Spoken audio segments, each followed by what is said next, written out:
سلام كما يتطنحوا كبرات تخاتلتنا ازي حبرت ميديايو نزي ساعات سحرنا يوم حدش زيناتات حزنا مزينا لنا اوانا وزخونو زيناتاتنا باوانو نخبصحكم حدش تزخونكم سبسكرايب بمقبار اي ترسعوا شير لايك بمقبار ونكتتبابعنا بخبرين عدم فلما قندر الساتو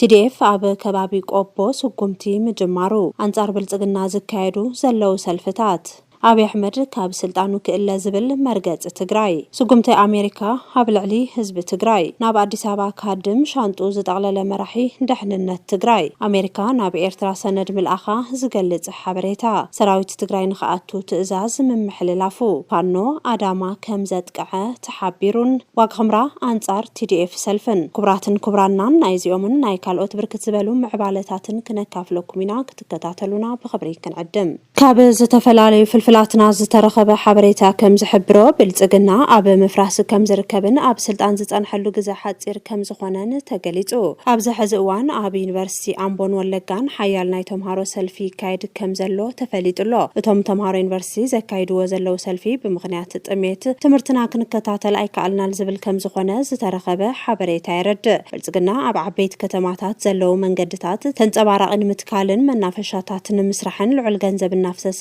ህዝብ ኢትዮጵያ ግና በጥሜት ይመውት ከምዘሎ ፍልፍላት ይገልጹ እዚ በዩኒቨርሲቲታት ዝካየድ ዘሎ ዓመጽውን ካብቲ ኣብ ደሴ ይኹን ካልኦት ግዛኣታት አምሓራ ዝተፈለየ ከምዘይኮነን ህዝብ ኢትዮጵያ በብልጽግና ተስፋ ከምዝቆረጸን ተንተንቲ እናገለጹ ይርከቡ እዚ ከምዝናሃለ ምሁር ሕጊ ትግራይ ህልውና ህዝብ ትግራይ ክረጋገጽ ዝኽእል ስርዓት ብልጽግና ክእለን ተኽኢሉ ጥራሕ ከምዝኾነ ገሊጹ ኣብ ብረኻ ሸው ቃለ መሕትት ዝገበረ እቲ ምሁር ሕጊ ብልጽግና ኣብ ስልጣን ክሳዕ ዘሎ ድሮናትን ነፈርትን ናላኸ ትካላት ትግራይ ከዕንወን ይኽእልዩ ስለዚ ድማ ምዕራብ ትግራይ ዋላ እንተ ተመለሰት እቲ ጸረ ህዝብ ትግራይ ዝኾነ ኣብ 4 ኪሎ ዘሎ ስርዓት ኣብ ስልጣኑ እንታይ ተዓለየ ህዝብ ትግራይ በሰላም ክድቅስ ኣይኽእልን ክብል ገሊጹሎ ሕዚ ካብ ደቡብ ትግራይ ዝተረኸበ ሓበሬታ ከም ዝገልጾ ኣብ መስመር ቆቦ ከቢድ ውግእ ይካየድ ከም ዘሎ ተሓቢሩ እቲ ብጥሙር ሓይሊ ሰራዊት ትግራይን ፋኖን ይካየድ ከም ዘሎ ዝንገረሉ ዘሎ ውግእ ሰራዊት ብልጽግና ከቢድ ክሳራ በጽሕዎ ከም ዝሃደመን ቆቦውን ለቂቁ ካድም ከም ዝተገደደን ሕዚ ዝተረኸበ ሓበሬታ ይረድ በቲ ግንባር ባዕሉ ናይ ሰላም ሓይሊ ትግራይና በለዝ ጽውዕ ሓይሉውን ምስ ብልጽግና ተሰሊፉ አንጻር ሰራዊት ትግራይን ፋኖን ይዋጋእ ከም ዘሎ እናተገለጸ ይርከብ ይኹን እምበር ባዕሉ ሓይሊ ሰላም ትግራይና በለዝ ጽውዕ ናይ ብልጽግና ተላኣኽ ዝኾነ ሓይሊ ይፈርስ ከም ዘሎን ምስ ብልጽግናውን ክሰማማዕ ከም ዘይከኣለን ዝተረኸበ ሓበሬታ ይረድ እዚ ከም ዝናሃለወ ኣብ መቐለ ካብ ዝነበሩ ጠንካራ ማሕወራት ሓደ ሓላፊ ካብ መቐለ ንምህዳም ኣብ ምድላው ከም ዝርከብ ሕዚ ዝተረኸበ ሓበሬታ ይረድ ምፍራስ ግዚያዊ መምሕዳር ትግራይ ስዒቡ ብልጽግና ኣብ መቐለ ዘርጊሕዎ ዝነበረ ማሕወር ኣብ ሓደጋ ከም ዝኣተወ እዩ ዝግለጽ ዘሎ እቲ ናብ አዲስ አበባ ካድም ከም ዝተዳለወ ዝንገረሉ ዘሎ ድማ ተወልደ ዕንበብ ከም ዝኾነ ናቕፋ ፕረስ ሒዛቶ ዝወፀት ሓበሬታ ይረድ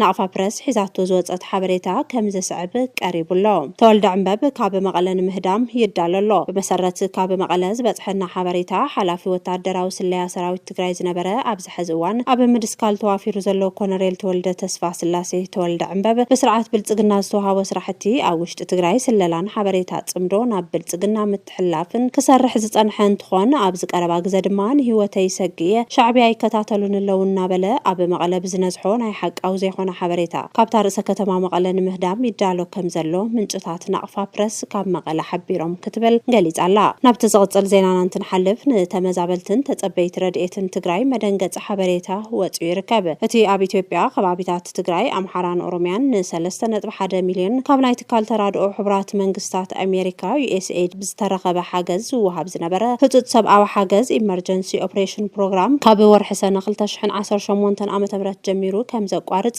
ጋዜጣ አዲስ ስታንዳርድ ንሰበ ስልጣን አሜሪካ ተወኪሱ ሎሚ ሒዝዎ ዝወፀ ሓበሬታ የመላኽት እዚ ናይ ህጹጽ ሰብኣዊ ረድኤት ምቁራጽ ድማ ኣብ ትግራይ ኣዝዩ ከቢድ ቅልውላው ከስዕብ ከም ዝኽእል ምግማቱ ኣየጠራጥርን ክብል ዝገለጸ አዲስ ስታንዳርድ ብፍላይ ኣብ ትግራይ ዘሎ ኩነታት ከቢድ ስለዝኾነ መራሕቲ ትግራይ ቅድመ ምድላው ክገብሩ ከም ዝግባእ ምሁራት ገሊጾም ኣለው ካብ ፍልፍላት ዝተረኸበ ሓበሬታ ከም ዝገልጾ ፋኖ ኣዳማ ከም ዘጥቅዐ ተሓቢሩ ብመሰረት ዝተረኸበ ሓበሬታ ፋኖ ናብ ክልል ኦሮሚያ ኣዳማ ብምእታው ኣብ ካምፕ ኣብ ልዕሊ ዝነበሩ ምልሻታት ኦሮሞ ብዝኸፈቶ መጥቃዕቲ ልዕሊ 60 ምልሻታት እንትሞቱ ብዙሓት ድማ ከም ዝቆሰሉን ከም ዝሞቱን ተገሊጹ። ብመሰረት ኢትዮ ኒውስ ሒዛቶ ዝወፀት ሓበሬታ ፋኖ ኣብ ካልኦት ግዝኣታት ክልል ኦሮሚያ እውን መጥቃዕቲ ብምኽፋት ኣብ ልዕሊ ምልሻ ኦሮሞ ከቢድ ጉድኣት ከም ዘብፅሐ ዝተረኸበ ሓበሬታ የረድእ። ብልጽግና ኦሮሞ ክልል ትግራይን ክልል ኣምሓራን ዓውደ ኹናት ገይርዎ ዝርከብ እንትኸውን ሕዚ ግና ፋኖ ክልል ኦሮሚያ እውን ኣብቲ ኹናት ተሳታፊት ንምግባር ብዝተፈላለዩ ግንባራት ብምእታው መጥቃዕቲ የካይዱ ከም ዘለው ተፈሊጡ። አብይ አሕመድ ትግራይ ንምውራር ኣብ ኦሮሚያ ዝነበረ ሰራዊቱ ከም ዘውፀን ብምልሻታት ዝተከኦም እንትኸውን ፋኖ እውን ኣብቲ ክልል ብምእታው መጥቃዕቲ የካይድ ከም ዘሎ እናተጸብጸበ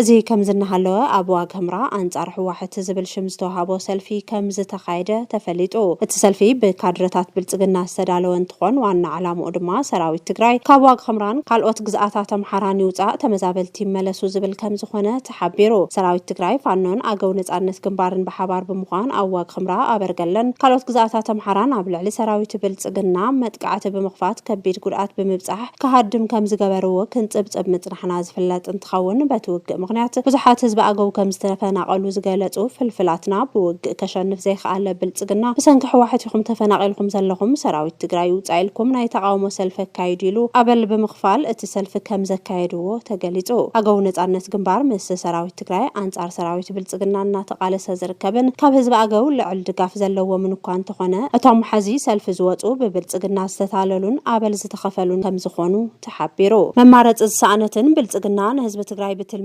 የጽንቶ ከም ዘሎን ዝተረድአትን ሕዋሕት ትክክለኛ ውሳነ ከም ዝወሰነት እናተገለጸ ይርከብ። እኒ ጀነራል ጻድቃን ጀነራል ሳሞራ ዩኑስ ዝኣመሰሉን ከብዶም ዝሓድሩ ኸዳዓት ተጋሩ ህዝቢ ትግራይ ጦርነት ኣየድልዮን ሕዋሕት ዝወሰደቶ ውሳነ ትክክል ኣይኮነን እናበሉ ዝርከቡ እንትኾኑ ሕዋሕት ይኹን ህዝቢ ትግራይ ጦርነት ከም ዝደሊ ኩሉ ዝፈልጦ ሓቂ እዩ። ብልጽግና ኩሉ መሰረታዊ ቀረብ ሙሉእ ንሙሉእ ዓጽዩ ህዝቢ ትግራይ ብጥሜትን ስእነት መድሓኒትን እናሞተ ስቑኢሉ ይሙት ድዮም ዝብሉ ዘለው ክብሉ ይሓቱ። እዞም ኣብ አዲስ አበባ ዘለው ከዳዓት ተላእኽቲ ብልጽግና ኣብ ልዕሊ ህዝቢ ትግራይ ዝገብሮ ዘሎ ግፍዒ ሓንቲ ግዘዋላ ደፊሮም ኣብ ሚድያ ክናገሩ ዘይኽእሉ ካብ ንህዝቦም ንኸብዶም ዝመረጹን ብሔራዊ ክሕደት ዝፈጸሙን ምዃኖም እቶም ምሁራት ይገልጹ። ይኹን እምበር ብልጽግና ኦሮሞ ንህዝቢ ትግራይ ብትልሚ ክጸንት ይገብሮ ስለ ዘሎ ሙሉእ ጽንተት ከይገጠሞ ብልጽግና ካብ ስልጣኑ ከኣልዮ ከም ዘለዎ ኣስሚሮም ኣለዉ። ኣብ መንጎ ብልጽግናን ትግራይን ኹናት እንተተጀሚሩ እቲ ኹናት ቀጠናዊ ከም ዘይኾነን ኣሜሪካን መሻርክታን ብሓደ ወገን ሩስያ ቻይና ኢራን በቲ ካልእ ወገን ተሰሊፈን ኣብ ቀርኒ ኣፍሪካ ዓብላላይ ግደን ምጽዋት ርብርብ ዝገብራሉ ከም ዝኸውን እቶም ምሁራት ሓቢሮም።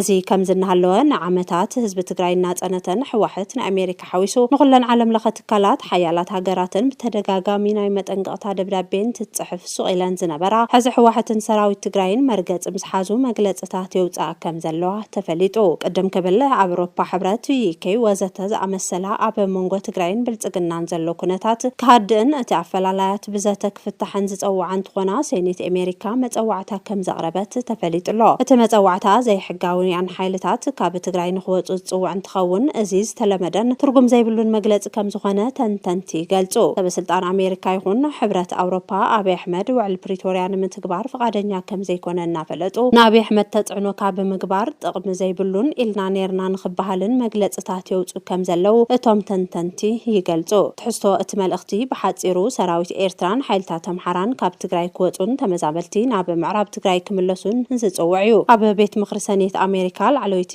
ኣባል ኮሚቴ ዝምድናታት ወጻኢ ዝኾና ሴናተር ጂን ሻሂን መንግስቲ ኣሜሪካ ኣብ ምትግባር ውዕል ሰላም ፕሪቶሪያ ሓያል ዲፕሎማስያዊ ስጉምቲ ንኽወስድ ጸዊዐን።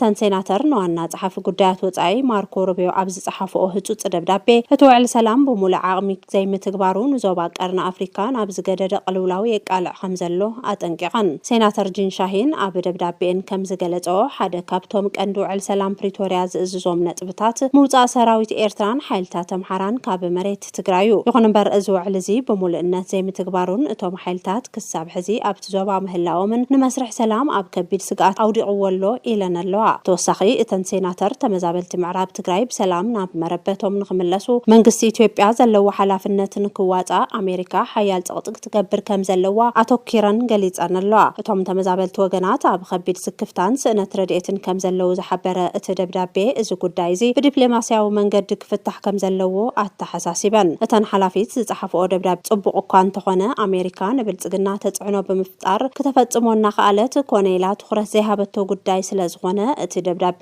ትርጉም ዘለዎ ለውጢ ከም ዘየምጽእ እናተገለጸ ይርከብ። እዚ ከም ዝናሃለወ ብልጽግና ብኽልተ ኣንፈታት ሰራዊቱ ናብ ትግራይ የጸግዕ ከም ዘለዎ ተገሊጹ። ብመሰረት እቲ ዝተረኸበ ሓበሬታ ሰራዊት ብልጽግና ብግንባር ሰቆጣ ይጽጋዕ ከም ዘሎ ካብቲ ግንባር ዝተረኸበ ሓበሬታ ይረድእ። ሰራዊት ትግራይ ብፍላይ ብደቡብ ትግራይ ብዙሓት ግዝኣታት ኣምሓራ ተቆጻጺሩ ከም ዝርከብ እናተጸብጸበ ዝጸንሐ እንትኸውን ብልጽግና ድማ ሰራዊት ትግራይ ካብ ግዝኣታት ኣገው ንምውጻእ ገዚፍ ሰራዊቱ የእቲ ከም ዘሎ ዝተረኸበ ሓበሬታ ይረድእ። ተመሳሳሊ መንገዲ ብልጽግና ብዓፋር ዝተፈላለዩ ግዝኣታት እውን ሰራዊቱ ናብ ትግራይ የጸግዕ ከም ዘሎ እናተጸብጸበ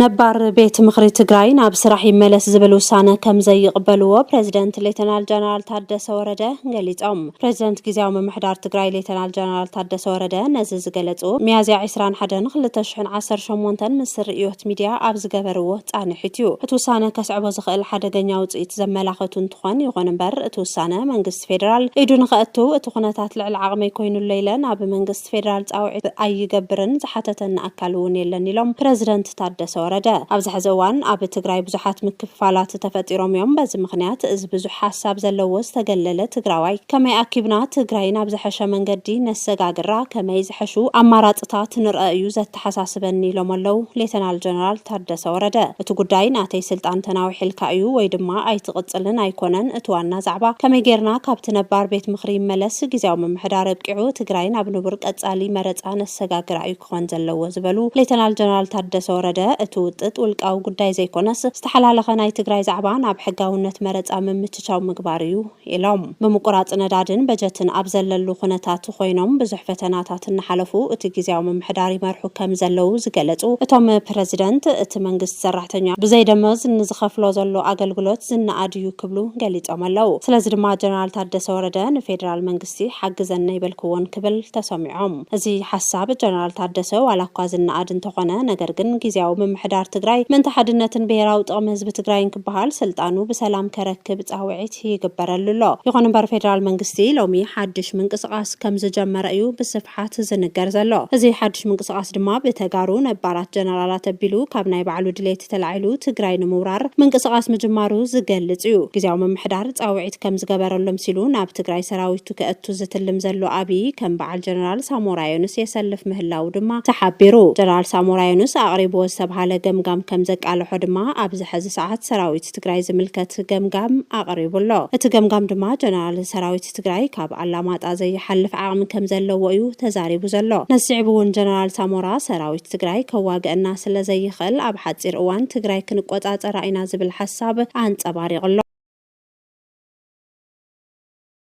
ክቡራትን ክቡራናን ሎም ዝሓዝናዮም ሓደሽትን ኣገደስትን ሓበሬታታት እዚኦም ይመስሉ ነይሮም። ኣብ ቀጻሊ ብኻልኦት ሓደሽትን ኣገደስትን ሓበሬታታት ክሳብ ንራኸብ ንቻነልና ሼር፣ ላይክ፣ ሰብስክራይብ ብምግባር ቤተሰብ ሁኑ።